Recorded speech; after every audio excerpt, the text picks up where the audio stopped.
بن دیکھے کا سودا۔ پچھلے دنوں ای میل پر ایک دلچسپ حکایت موصول ہوئی۔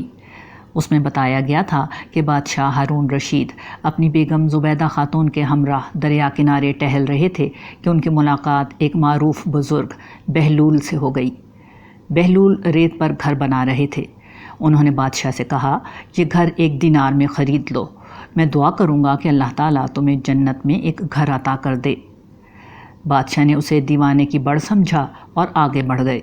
البتہ ملکہ نے انہیں 1 دینار دے کر کہا کہ میرے لیے دعا کیجیے گا۔ رات کو بادشاہ نے خواب میں دیکھا کہ جنت میں ان کی بیگم کا محل بنا دیا گیا ہے۔ اگلے دن بادشاہ نے بہلول کو وہی کچھ کرتے ہوئے دیکھا تو ان سے کہا کہ میں بھی جنت میں محل خریدنا چاہتا ہوں۔ بہلول نے جواب دیا کہ آج اس محل کی قیمت پوری دنیا کی بادشاہی ہے۔ بادشاہ نے کہا کہ یہ قیمت میں تو کیا کوئی بھی نہیں دے سکتا، مگر کل سے آج تک تم نے اس گھر کی قیمت اتنی کیوں بڑھا دی؟ بہلول نے جواب دیا، جنت کا سودا بن دیکھے بہت سستا ہے، مگر دیکھنے کے بعد ساری دنیا کی بادشاہت بھی اس کی کم قیمت ہے۔ یہ ظاہر ہے کہ ایک حکایت ہے جس کے صحیح یا غلط ہونے کی بحث غیر متعلقہ ہے، لیکن جو بات اس میں بیان ہوئی ہے وہ ایک حقیقت ہے۔ آخرت کی آنے والی دنیا کی ہر حقیقت اتنی غیر معمولی ہے کہ اس کے سامنے ساری دنیا کی کوئی حیثیت نہیں ہے۔ آنے والی اس دنیا کی سب سے بڑی حقیقت اللہ تعالیٰ کی اپنی ذات والا صفات ہے۔ وہ رب اتنا طاقتور اور اس کے مقابلے میں تمام مخلوقات اس قدر کمزور ہیں کہ سب مل کر بھی اس کے سامنے کوئی حیثیت نہیں رکھتے۔ وہ رب آج اپنی بندگی کی دعوت دے رہا ہے، مگر لوگ اس کی عبادت بلکہ اس کے وجود کے بھی منکر ہیں، صرف اس لیے کہ اپنی تمام تر طاقت و عظمت کے باوجود وہ رب پردہ غیب میں ہے۔ وہ فوراً کسی مجرم کو نہیں پکڑتا، وہ کسی انسان کو نظر بھی نہیں آتا۔ نتیجہ یہ نکلتا ہے کہ انسان اپنی کمزور اور بے وقت ہستی کو سب کچھ سمجھ بیٹھتے ہیں، یا پھر ان کی جبین نیاز جھکتی بھی ہے تو کسی ایسی مخلوق کے سامنے جو انہیں نظر آ رہی ہو، چاہے وہ کوئی بت ہو یا کوئی قبر۔ کل قیامت کے دن ان میں سے ہر مخلوق کی بے وقتی اور خدا کی عظمت کا مشاہدہ انسان اپنی آنکھوں سے کر لے گا، مگر اس وقت نہ خدا کے سامنے جھکنا کام آئے گا، نہ اس کی بندگی کوئی فائدہ دے گی۔ یہی معاملہ جنت کا ہے۔ دنیا کی معمولی نعمتوں کو سب کچھ سمجھنے والے انسانوں کو اگر جنت نظر آ جائے تو ان کی آنکھیں پھٹ جائیں گی۔ اس جنت کا حسن، اس کی نعمتوں کی کثرت، اس کی ابدی زندگی اور اس کا لافانی عیش ایسا ہے کہ اس کے لیے انسان اپنی پوری زندگی اور پوری دنیا کو بھی بطور قیمت پیش کر دے تو یہ کم ہے۔ مگر چونکہ یہ جنت پردہ غیب میں مستور ہے، اس لیے اس کی قیمت بہت ہی کم رکھی گئی ہے۔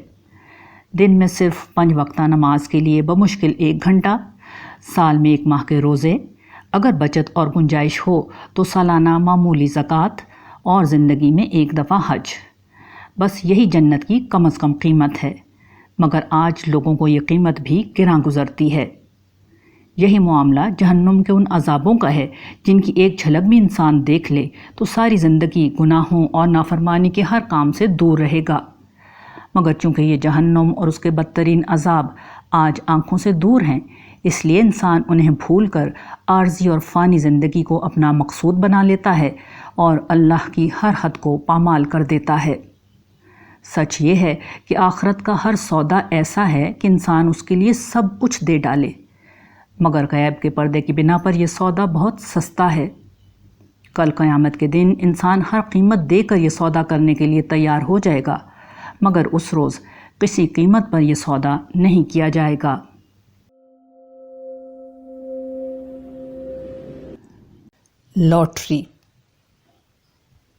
لاٹری جوئے کی ایک قسم ہے۔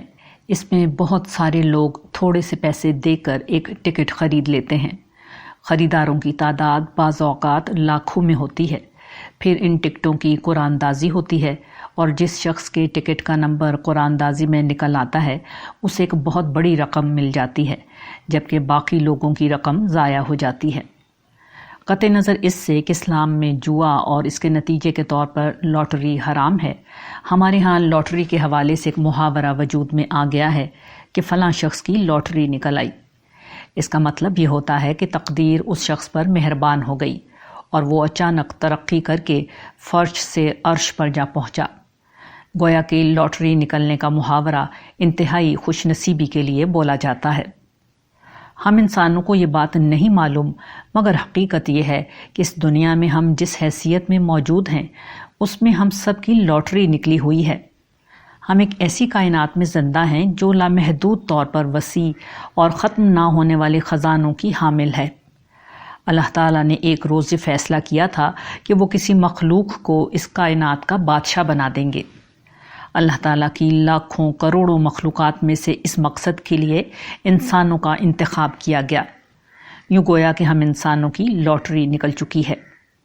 انسانوں کو بس کرنا یہ ہے کہ گنتی کے چند سال اللہ کو دیکھے بغیر اس کی عبادت کریں اور اس کی بات مانیں۔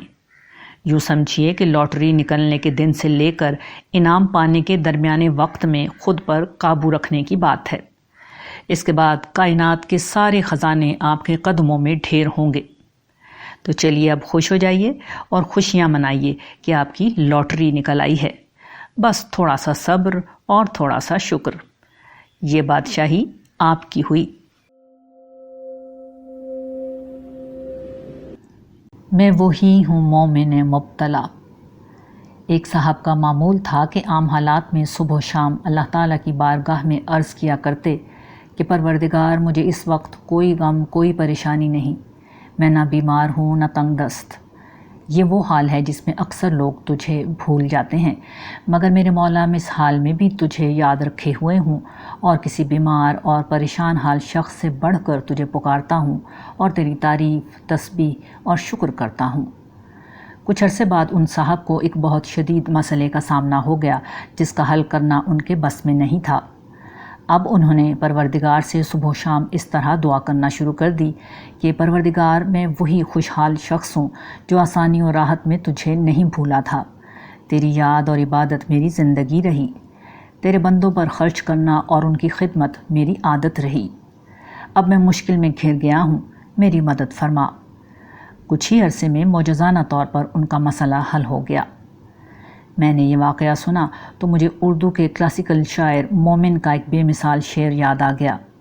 یہ شعر ان کی ایک انتہائی خوبصورت غزل کا مقطع ہے جس میں وہ اپنے محبوب سے کہتے ہیں: جسے آپ گنتے تھے آشنا، جسے آپ کہتے تھے با وفا، میں وہی ہوں مومن مبتلا، تمہیں یاد ہو کہ نہ یاد ہو۔ حکیم مومن خان مومن کی غزل کا محبوب شاید انہیں بھول گیا تھا، مگر پروردگار عالم کچھ نہیں بھولتا۔ خاص طور پر جن لوگوں کو وہ ایک دفعہ با وفا کہہ دے اور جن کو وہ اپنے وفاداروں میں گن لے، ان کی ہر مصیبت اور دکھ میں وہ ان کے ساتھ کھڑا رہتا ہے۔ زندگی کی ہر مشکل وہ ان پر آسان کر دیتا ہے، ہر حال میں ان کی مدد کرتا ہے۔ کبھی حکمت کا تقاضا یہ ہو کہ سختی آ بھی جائے، تب بھی وہ ان کے قلب پر سکینت نازل کر کے انہیں ذہنی سکون سے محروم نہیں ہونے دیتا۔ پروردگار مصیبت میں پکارنے والے ہر شخص کے ساتھ یہی معاملہ کرتے ہیں، مگر ان لوگوں کے ساتھ یہ معاملہ خصوصی طور پر کیا جاتا ہے جو خوشی اور آسانی کے لمحات میں رب کریم کو نہیں بھولتے۔ ایسا مومن جب کسی سختی میں مبتلا ہو جاتا ہے تو اسے پروردگار سے یہ کہنے کی ضرورت نہیں پڑتی: جسے آپ گنتے تھے آشنا، جسے آپ کہتے تھے با وفا، میں وہی ہوں مومن مبتلا، تمہیں یاد ہو کہ نہ یاد ہو۔ بلکہ اس کا معاملہ یہ ہوتا ہے کہ اس کی ہر مشکل کو پروردگار پیدا ہونے سے پہلے ہی حل کرنے کا بندوبست کر دیتے ہیں۔ یہ ممکن ہے کہ ان کی حکمت کے تحت اس مومن کی بھلائی ہی میں وہ مسئلہ حل ہونے میں کچھ وقت لے، لیکن ایسے کسی شخص کو بے آسرا اور بے سہارا نہیں چھوڑا جاتا۔ اور یہ ممکن بھی کیسے ہے؟ جو مہربان، بے وفاؤں اور احسان فراموش لوگوں پر عنایت سے نہیں رکتا، وہ اپنے وفاداروں کو کیسے بھول سکتا ہے؟ خدا کی یہی صفت ہے جو اسے اپنے بندوں کی نظر میں کائنات کی محبوب ترین ہستی بنا دیتی ہے۔ بے شک خدا ہی اس قابل ہے کہ اس سے سب سے بڑھ کر محبت کی جائے۔ آپ بھی شرمسار ہو، مجھ کو بھی شرمسار کر۔ اپنی پیدائش کے دن مبارکباد دینے والے متعلقین اور دوستوں کو لکھا گیا ایک مضمون۔ کتاب زندگی کا ایک اور ورق تمام ہوا۔ ہجر کی ایک اور رت بیت گئی۔ یہ زندگی کیا ہے؟ اپنے مالک کے حکم پر اس سے دور رہ کر جینا ہے، اس کے قدموں کی مہک، اس کے طلبوں کے لمس کو چھوڑ کر بستی ہجر کو اذن رب پر آباد کرنا ہے۔ کہ ہم غافل اس حقیقت کو بھول کر اسی دنیا کو اپنا گھر سمجھنے لگتے ہیں۔ کوئی ہم نادانوں کو سمجھائے کہ سرائی کو گھر سمجھنے والوں کو ایک دن رخصت کا پروانہ تو ملتا ہے، مگر متاع حیات سمیٹنے کا موقع نہیں ملتا۔ ان بد نصیبوں کی کل کمائی سرائے فانی میں رہ جاتی ہے۔ اس بستی ہجر میں اذن سفر یکدم ہی ملا کرتا ہے، سو جو سامان باندھے بیٹھا ہے وہ تو زیادہ سفر لے لے گا، اور جو غافل رہا، جاہل رہا، کاہل رہا، اس کے لیے کچھ بھی نہیں، نہ یہ جہاں نہ وہ جہاں۔ پروردگار کے حکم پر اس دنیا دوں کے شعلہ بار دنوں میں جلنا اور بستی ہجر کی یخبستہ راتوں میں بجھتے سلگتے رہنا ایک عجیب داستان ہے۔ لوگ مجھ سے پوچھتے ہیں کہ رحمان نے انسان کو کیوں بنایا؟ میں کہتا ہوں کہ وہ نہ بناتا تو یہ داستان ہجر اعلیٰ مرتبت سردار جبرائیل لکھ پاتے، نہ عالم آب و گل کے چلتے اڑتے تیرتے مکیں صفائی ہستی پر تحریر کر پاتے۔ اگر دل میں احساس خلیل اللہ ابراہیم کی طرح زندہ ہو تو تنہا یہی شرف زندگی کی ہر آگ کو گل و گلزار بنانے کے لیے بہت ہے۔ یہ الگ بات ہے کہ رحمان اس قرض کو اس طرح اتارے گا کہ ابراہیم اور آل ابراہیم کو ابدی طور پر بادشاہی کی خلت فاخرہ عطا کر دے گا، اور دل میں احساس نہیں تو یہی دنیا بہت جہنم ہے۔ خسرت دنیا والآخرہ ذالک هو الخسران المبین۔ خسارہ پانے والوں کو چھوڑیے جو ہماری نگاہ میں بہت اور البصیر و الخبیر کی نگاہ میں بہت کم ہیں۔ اس عالم فانی کو گھر کے بجائے بستی ہجر سمجھنے والوں کی طرف آئیے جو بہت کم ہو کر بھی سب کچھ ہیں۔ یہ دو طرح کے ہیں، ایک وہ جو فراق کی آگ میں جلتے بجھتے اور سلگتے رہتے ہیں۔ ان کی حیات پرسوز کو پروین سلطانہ حنا نے کمال سادگی کے ساتھ یوں بیان کیا ہے: دن مہینے سال میں ڈھلتا رہا، وقت کا پہیا یوں ہی چلتا رہا، تجھ کو کیا معلوم تیرے ہجر میں، ایک دیا جلتا رہا بجھتا رہا۔ ان کا مقصود اس دل کو پانا ہوتا ہے جو اپنی ہستی قربان کر کے بھی مل جائے تو نقصان کا سودا نہیں۔ جل گئی مزرعہ ہستی تو اگا دانائے دل۔ دوسرے وہ ہیں جن کا ذوق شاعر مشرق کی طرح ہوتا ہے، جو محبوب حقیقی سے بے تکلفی کا مکالمہ کرنے کی جرت رکھتے تھے۔ باغ بہشت سے مجھے حکم سفر دیا تھا کیوں، کار جہاں دراز ہے اب میرا انتظار کر۔ یہ صاحبان جنون وہ ہیں جو دنیائے آب و گل میں خالق آب و گل کی مرضی کے پھول کھلانا چاہتے ہیں۔ انہیں وصال یار سے زیادہ، خیال سے زیادہ یہ سوئے یار سلجھانے کی فکر ہوتی ہے، مگر یہ کام لمبا ہے، سو انہیں وصال کی جلدی نہیں۔ سلگتے وہ بھی ہیں، مگر اقبال کی طرح یار کو انتظار کا مشورہ دے کر اپنے اندر کی آگ سے پتھروں کو جونک لگانے کی کوشش کرتے رہتے ہیں۔ میں اب عمر کے اس حصے میں ہوں جہاں آقائے دو جہاں کو انذار عام کا حکم دیا گیا تھا: یا ایھا المدثر قم فانذر وربک فکبر وثیابک فطہر والرجز فاہجر ولا تمنن تستکثر ولربک فاصبر۔ اے اوڑھ لپیٹ کر بیٹھنے والے، اٹھو اور انذار عام کے لیے کھڑے ہو جاؤ، اپنی رب ہی کی کبریائی کا اعلان کرو، اپنے دامن دل کو پاک رکھو، ارد گرد پھیلی غلاظت سے دور رہو، اور اپنی سعی کو زیادہ خیال کر کے منقطع نہ کر بیٹھو، اپنے رب کے فیصلے کے انتظار میں ثابت قدم رہو۔ اس حکم سے قبل آقائے دو جہاں حب الہی کے سوز میں ڈوب کر سیرت و شخصیت کی آخری عظمتوں کو تخلیق کرتے اور اپنے قریبی لوگوں کو مالک دو جہاں کے قدموں میں لا کر ڈالتے رہے۔ انذار عام کا حکم آیا تو حب الہی کا یہ شعلہ بھڑکا، اور عرب کا کوئی کچا پکا گھر نہ بچا جو نور الہی سے روشن نہ ہو گیا ہو۔ پھر عالم عجم پر رحمتوں کا یہ بادل برسا اور ہر بنجر زمین کو سیراب کر گیا۔ سلام ہو محمد اور آل محمد پر، جس طرح سلام ہوا ابراہیم اور آل ابراہیم پر۔ اب وقت آ گیا ہے کہ کل عالم نور نبوت سے روشن ہو جائے، امت کا آخری حصہ اٹھے اور پوری انسانیت پر اسی طرح برسے جس طرح پہلا حصہ عالم عجم پر برسا تھا۔ گو صاف نظر آتا ہے کہ پہلے والوں میں سے یہ بہت تھے اور پچھلے والوں میں سے بہت کم ہوں گے۔ سلۃ من الاولین وقلیل من الآخرین۔ میں دیکھتا ہوں کہ لوگ اپنے اپنے طریقوں سے یہ کرنا بھی چاہتے ہیں، مگر جب میں ان کو اور پھر سرکار دو عالم کو ملنے والے حکم کو دیکھتا ہوں تو طبیعت پرا گندہ ہو جاتی ہے۔ یہ لوگ قم فانذر وربک فکبر کو اپنے سفر کی منزل سمجھ بیٹھے ہیں۔ نادان یہ نہیں جانتے کہ یہ کام تو اللہ کراتا ہے، بندے کی اپنی نجات آگے بیان کردہ کاموں میں ہے۔ یہاں کسی کو یہ بھی نہیں خبر کہ آگے کیا کہا گیا ہے۔ وَثِيَابَكَ فَطَهِّرْ وَالرُّجْزَ فَاهْجُرْ وَلَا تَمْنُنْ تَسْتَكْثِرْ وَلِرَبِّكَ فَاصْبِرْ۔ شخصیت میں ہر آلودگی، اخلاق میں ہر پستی، ہمت میں بے حوصلگی اور طبیعت میں بے صبری کے ساتھ خدا کی مرضی نہ پہلے کبھی بیان ہو سکی ہے، نہ آج ان لوگوں سے یہ خدمت لی جائے گی۔ خدا کی کبریائی ایسے لوگ نہ پہلے قائم کر سکے نہ آج کر سکیں گے۔ یہ سب لکھ کر خیال آتا ہے کہ میں ان سب سے کیسے مختلف ہوں۔ عجب ثانیہ ہے کہ انسان کے حق میں سب سے معتبر گواہی اس کی اپنی ہوتی ہے، اور وہی گواہی اس معاملے میں سب سے بڑھ کر مردود ہوتی ہے۔ ہاں، مگر صاحبان بصیرت کہتے ہیں کہ درخت اپنے پھل سے پہچانا جاتا ہے۔ ایک استاد، ایک دائی کس طرح کے لوگ پیدا کر رہا ہے، وہی اس کی جد و جہد کے حق و باطل کا فیصلہ کر دیتے ہیں۔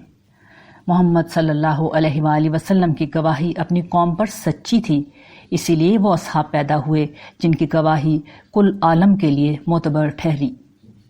سو میرے دوستو، مجھے مبارکباد اس وقت دیجیے جب آپ کے اندر خدا کی مرضی عام کرنے اور اس کی کبریائی بیان کرنے کا جذبہ پیدا ہو جائے۔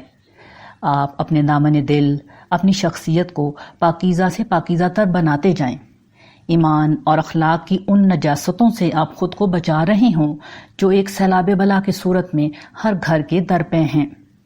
دین کے لیے اپنی کسی صحیح کو آپ آخری جان کر بیٹھنے والے نہ ہوں، اور ہر بہتان تراش، جھوٹے اور دغاباز کی باتوں پر صبر کرنے والے نہ بن جائیں۔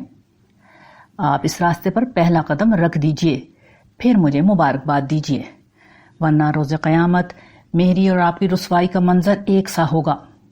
اقبال نے یہ کہا تو کسی اور پس منظر میں تھا، مگر اس پہلو سے بھی یہ شعر نقل کرنا غلط نہیں۔ روز حساب جب میرا پیش ہو دفتر عمل، آپ بھی شرمسار ہو مجھ کو بھی شرمسار کر۔ روز حساب جب میرا پیش ہو دفتر عمل، آپ بھی شرمسار ہو مجھ کو بھی شرمسار کر۔ خوشی کا راز۔ میرے دفتر کے راستے میں بہت سی نرسریاں آتی ہیں، ان کا مشاہدہ کرنا ہمیشہ میرے لیے قلب و نظر کی راحت کا سامان رہا ہے۔ ان کے رنگ برنگے پھول، خوشنما پودے، سرسبز و شاداب درخت راستے سے گزرنے والے ہر شخص کو ایک خوشگوار ذہنی کیفیت سے روشناس کراتے ہیں۔ اس راستے میں ایک ٹریفک سگنل بھی آتا ہے۔ اس سگنل پر جب کبھی میں رکتا ہوں تو اپنی ساری توجہ پھولوں اور سبزے کی اس خوشنما دنیا کی طرف مرکوز کر لیتا ہوں۔ یہ توجہ اور ارتکاز مجھے ایک اور حقیقت سے آشنا کرتا ہے، وہ یہ کہ اس خوشنما منظر میں بہت سی ناگوار حقیقتیں موجود ہیں۔ پھولوں کے درمیان کیڑے کانٹے بھی ہوتے ہیں، پھول پودوں کے رنگ و خوشبو کے ساتھ کھاد کی غلاظت بھی ہوتی ہے۔ درختوں کی بلندی پر جو سرسبز شاخیں جھولتی ہیں وہ ایک نسبتاً بدنما اور بدرنگ تنے کے سہارے پر بلند ہوتی ہیں۔